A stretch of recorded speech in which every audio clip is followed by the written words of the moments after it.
The Apple iPhone 17 Pro Max pushes the iconic iPhone in bold new directions and colors. It's recognizable but different in ways that make it eye-catching.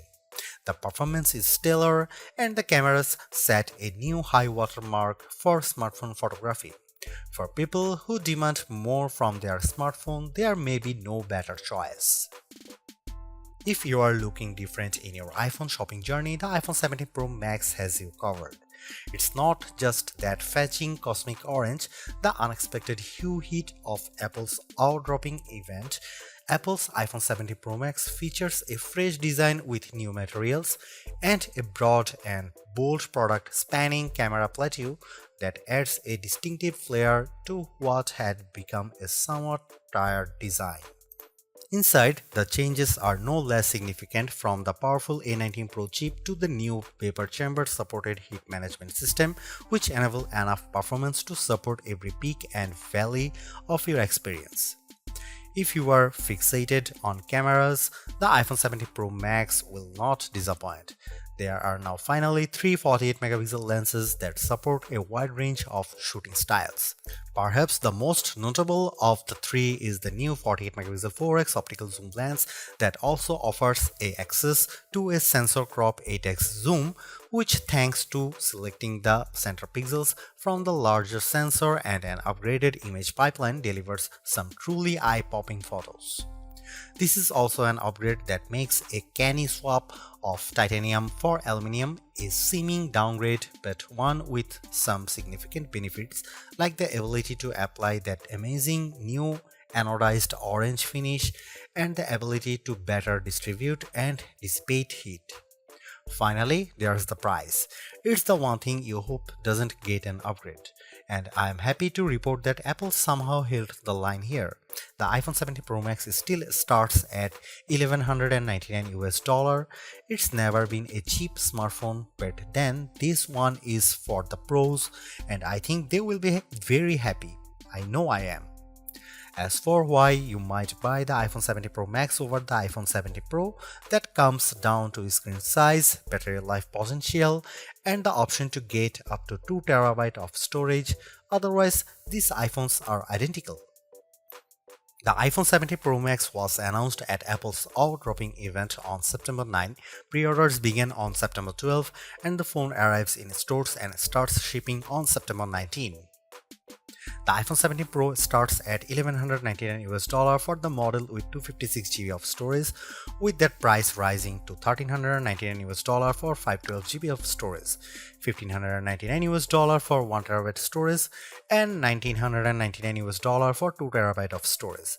The later configuration represents the largest storage capacity of any iPhone ever. Apple is likely getting undue credit for not raising the price of the base model iPhone 17 Pro Max.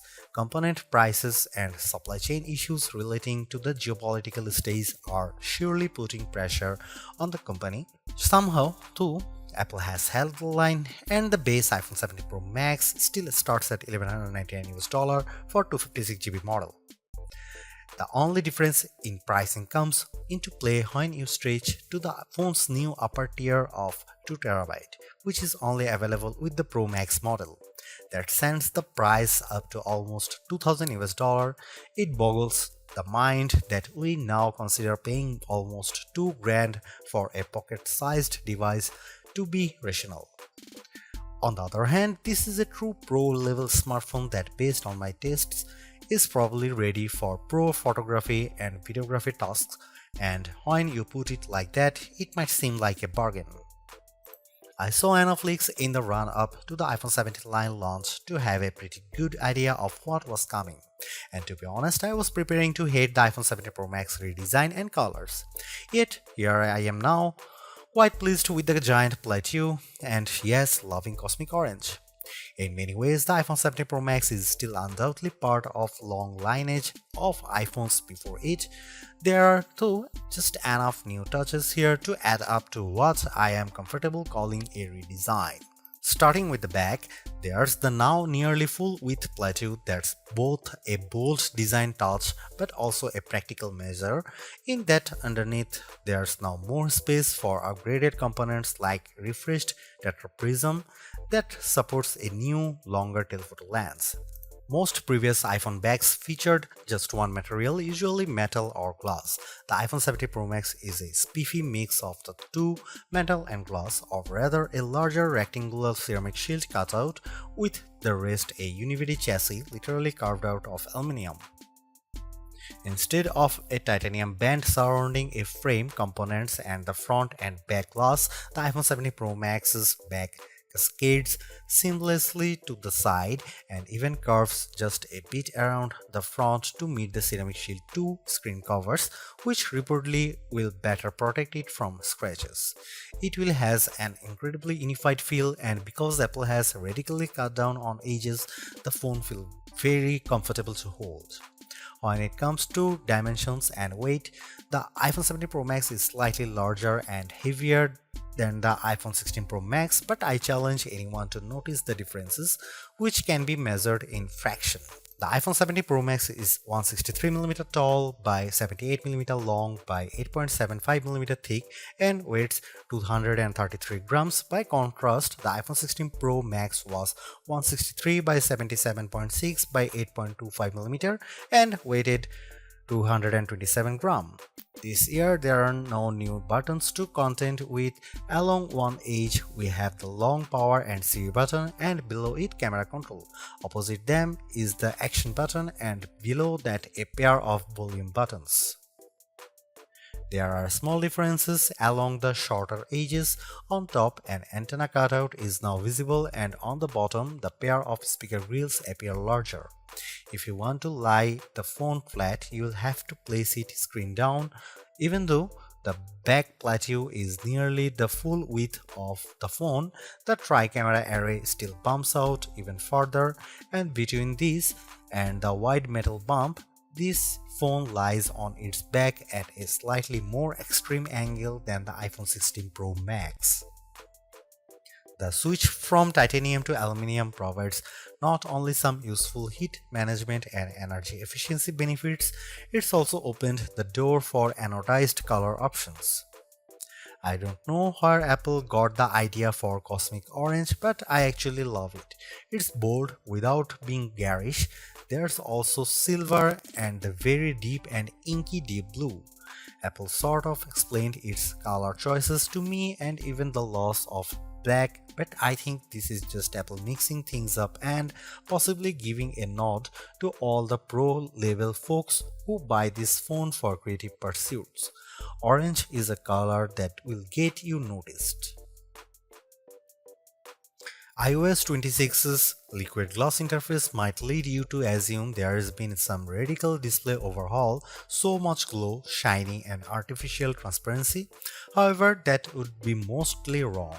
The platform update does change the look, but it's all still working with the same materials. The iPhone 17 Pro Max's expansive 6.9-inch Super Retina XDR OLED is largely the same as last year's, featuring a resolution of 2868 by 1320 pixels for a density of 460 ppi.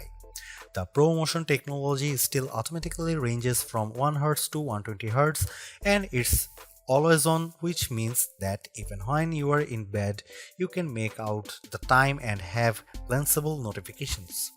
It's not though exactly the same screen. This display now ranges up to 3000 nits, that's 1000 more than the last model. In my side-by-side tests, the iPhone 17 Pro Max is more visible in direct sunlight. This effect is assisted by a new reflective coating, meaning the light bouncing off the screen is also less noticeable. There's a nice and not necessarily insignificant upgrades. With a narrow bezel, the Super Retina display comes precisely close to meeting that orange metal, with a vast expanse of color and entertainment interrupted only by the pill-shaped dynamic island. Made up of the new center stage camera and Face ID sensors, it remains a useful space for live information, but it's also sometimes a black blob cutout in games, videos, and photos. I find the information it provides useful, so I do not mind it much, but I was also hoping for a redesign that might have shrunk the thing by 50%. This is a minor quibble, and I'm sure that, like me, you probably won't notice or be bothered by it very much. Apple's redesigned plateau is not just an aesthetic choice, it's a practical one. Underneath that now larger raised platform is a lot of technology, including a new tetraprism to support Apple's longest and highest resolution telephoto lens ever. It's simply one highlight of a stellar iPhone 17 Pro Max camera system. There are a total of 4 cameras, with Apple calling the rear trio fusion cameras. The main camera is 48 megapixel, ultra wide is also 48 megapixel, and telephoto also 48 megapixel with 4x optical, and the selfie camera is 18 megapixel. Those specs only tell half the story. In general, you are not shooting at the full frame 48 megapixel resolution, or rather you might be using all 48 million pixels to produce a high quality 24 megapixel or even 12 megapixel to produce an 8x optical quality sensor crop. The ultrawide will by default shoot 12 megapixel macro photos. In virtually every instance, this is a case where less is more. Apple uses all that pixel information and its remarkable image pipeline to deliver fantastic photos with true life colors and exquisite detail. Here are some camera samples of the iPhone 17 Pro Max.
Few things contributes to the new look and feel of the iPhone 17 lineup as much as iOS 26. Liquid glass adds a translucent sheen to almost every aspect of the platform, and mostly it's gorgeous. Apple has done an excellent job of programming pixels to look like glass. Sometimes though, the transparency is overdone and I struggle to make out some interface elements. Think of it this way: when you can see through one element to view another, it can occasionally increase the overall clutter and make some things visually confusing. For example, when you swipe down on the screen to access global search, the search box still faintly shows what's behind it, which makes what's on top of it. What you are typing a little harder to read. It's small issues that Apple could easily address in the next iOS update. In some cases too, like the new first-party app icons, control center, and dock, iOS 26 is a welcome update that gives everything a little polish without throwing out the most recognizable elements. Apple Intelligence gets a few updates, like live translation and the ability for images captured through visual intelligence to be transformed into calendar entries. I played a bit with Genmoji and Image Playground to experience those upgrades, but they are mostly minor and I still await the fully featured Siri that Apple has promised. The iPhone 17 Pro and iPhone 17 Pro Max might represent the most radical redesign of the iPhone in terms of internal components we have seen in quite some time. In a way, Apple's external changes are directly connected to those updates. Let's start though with the A19 Pro chip, which is now supported by 12 GB of RAM. It's a formidable combo, and in our benchmark, it raised the bar for single and multi-core Geekbench scores while also boosting things like frame rates in games. The A19 features a 6-core CPU and GPUs. On the GPU side, each core features its own neural accelerator. It's a system that ably handles 4K video editing and AAA gameplay with equal aplomb in games like Destiny Rising. Reflections and atmospherics like fog and smoke match what you might see on a console. What's more remarkable too is that as you do all this, the phone remains relatively cool, and even if it gets a bit warmer in general, there is no one identifiable hotspot. That's down to the new heat management system, which includes a long and narrow vapor chamber that sits on the top of the A19 Pro, which is placed near the center of the iPhone 17 Pro Max's body. As the A19 Pro heats up, the water inside the vapor chamber absorbs the heat and vaporizing the water, which then condenses on the other end of the chamber. The process repeats continuously to manage and transfer the heat out across the chassis and to the more heat-efficient aluminum frame. It's that kind of heat management that helps the phone maintain a high level of performance and, in my estimation, positively impacts battery life. Apple combines the power and efficiency with a larger battery to provide potentially a multi-day battery life. Now, in my experience, I went over 30 hours before I needed to charge the phone. However, I think it's too early to make a final assessment on battery life. I know my phone is busy copying 30,000 emails, updating photo libraries, and more background tasks relating to initial setup. In truth, I don't think I'll fully understand typical battery life for another month. In the meantime, I can tell you that battery life appears good, if not better, than the last generation, and your mileage may vary. Expect Q2 wireless charging, which if you have QI2 charger will be faster. The wired charging is faster too, but remember you will need to buy your own higher wattage wall charger to achieve those charge speeds. In my experience, I was able to charge the phone to 50% in just 20 minutes. Too bad this adapter isn't included in the package. In the communication space, this is in the US an eSIM only phone that supports dual SIMs and makes transferring phone numbers across devices a snap. There is more good news like Wi-Fi 7 support, Bluetooth 6 and emergency satellite communication, which at the time of this reviewing is still free. The iPhone 17 Pro Max is a stellar flagship phone based on my testing. You get a more powerful zoom camera, better sustained performance, and the longest iPhone battery life ever, a head-turning design. The iPhone 17 Pro Max is still behind the competition on AI and it's a bit thick and heavy, but overall it is easily one of the best big screen phones yet.